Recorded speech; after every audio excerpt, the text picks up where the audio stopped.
The member from Nipissing. Thank you very much, Speaker. My question is for the Premier. Good morning, Premier. The Bank of Canada and the Conference Board of Canada both forecast that you would not make your revenue numbers this year. But you didn't listen to the experts, and you put a high revenue number in your budget.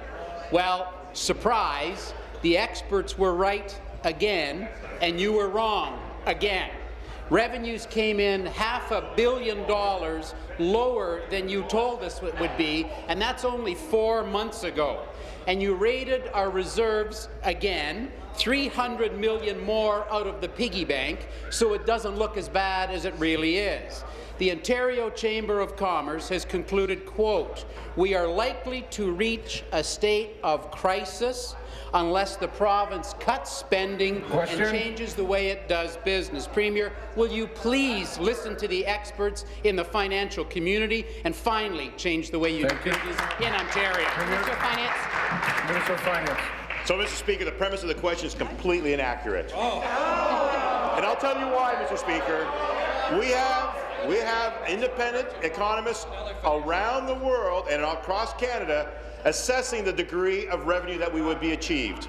In fact, we had Don Drummond last year look at the integrity of the revenue numbers that were projected by independent economists outside of government. We took those projections and pared it down even further. We were below their projected amounts. And even still, we were able to use the shock absorbers that had been built into the system, and that's why it exists.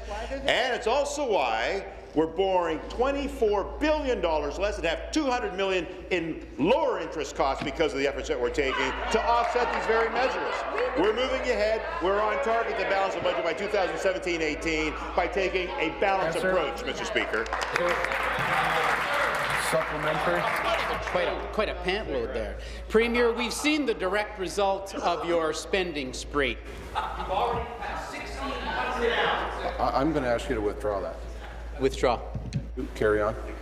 You've already cut 1,600 nursing jobs, physiotherapy for seniors, cataract surgeries, and diabetes testing strips. Premier, you're the one holding the knife today. It's not getting any better. Your own plan shows you need to raise revenue $15 billion by 2017-18 to balance the budget.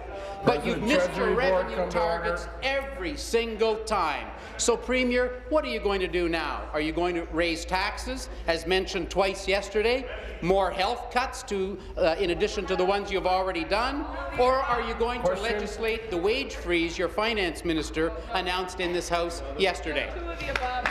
Minister. So, Mr. Speaker, we've adopted now over 80% of Don Drummond's recommendations.